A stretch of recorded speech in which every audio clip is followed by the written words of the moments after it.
Nabi berpesan bahwasanya tidak akan bergeser telapak kaki seorang hamba pada hari kiamat kecuali ditanyakan, dipertanggungjawabkan 4 perkara yang akan ditanya oleh malaikat.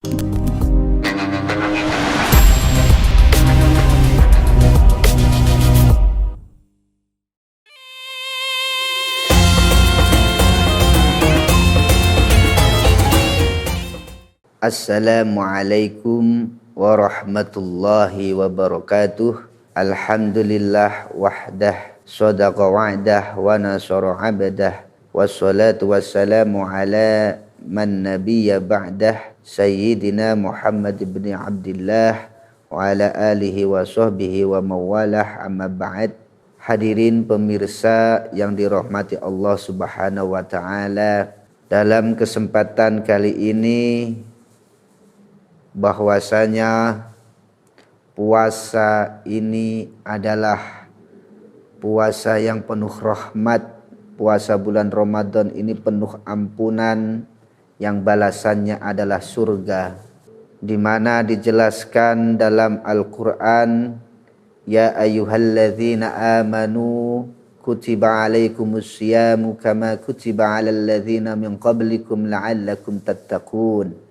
Hai orang-orang yang beriman, diwajibkan kepada kalian semua, yaitu berpuasa sebagaimana diwajibkan kepada hamba-hamba sebelum kalian semua. Supaya apa? Supaya kalian semua menjadi orang-orang yang bertakwa.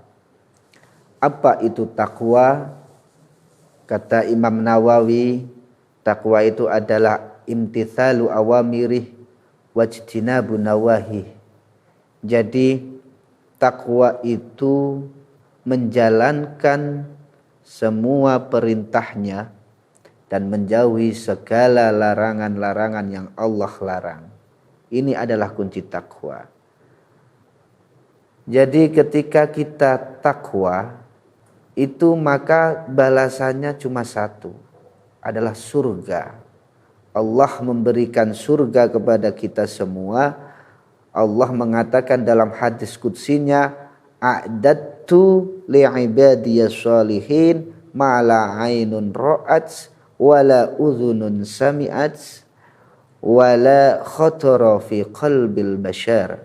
Allah a'dadtu, Allah menyediakan bagi hamba-hambanya yang soleh itu surga, la ainun ra'at, yang mata itu tidak pernah melihatnya, mala ainun ra'at, wala uzunun sami'at, dan tidak pernah telinga mendengarkan kebagusan suara-suara yang ada di dunia ini. Jadi tidak ada yang bisa membayangkan bagusnya surga yang Allah janjikan kepada hamba-hambanya yang soleh-soleh semua.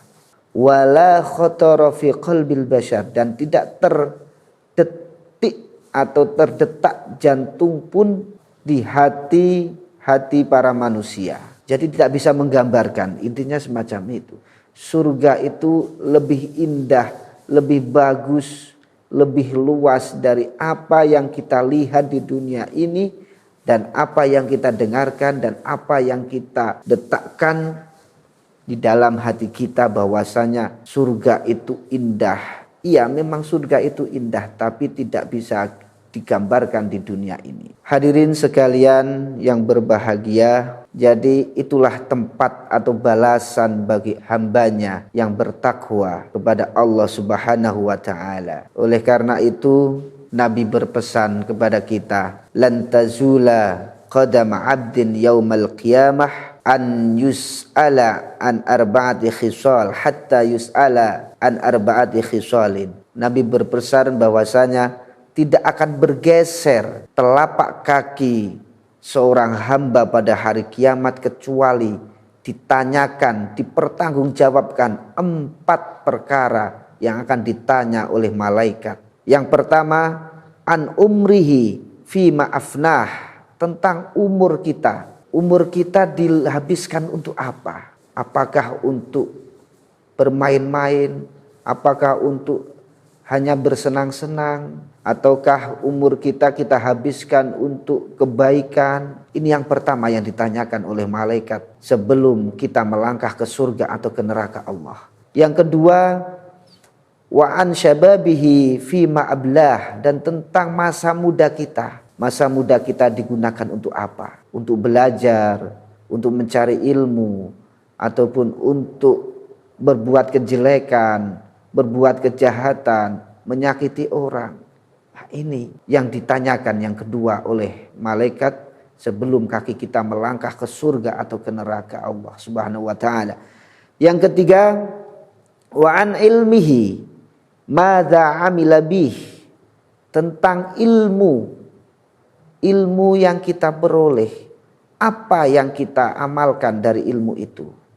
Apakah ilmu itu kita ajarkan ke yang lain, ataupun kita simpan sendiri, ataupun ilmu itu untuk kita membohongin orang lain, ataupun untuk berbuat baik, memberikan kepintaran, kebaikan kepada orang lain. Itu yang ketiga, pesan Nabi Muhammad. Yang keempat, wa an malihi min aina iktasabuh wa fima anfaqahu.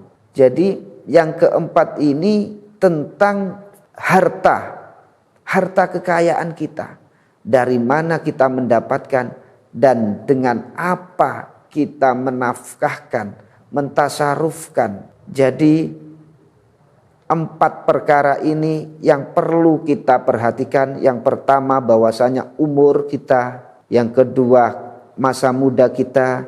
Yang ketiga, ilmu kita. Dan yang keempat, harta kita. Semoga keempat-empat ini kita bisa menjaga dan menjalankan sesuai dengan perintah Nabi, sesuai dengan ajaran Al-Quran dan Hadis. Semoga dalam bulan puasa ini kita mampu untuk menjalankan ini semua.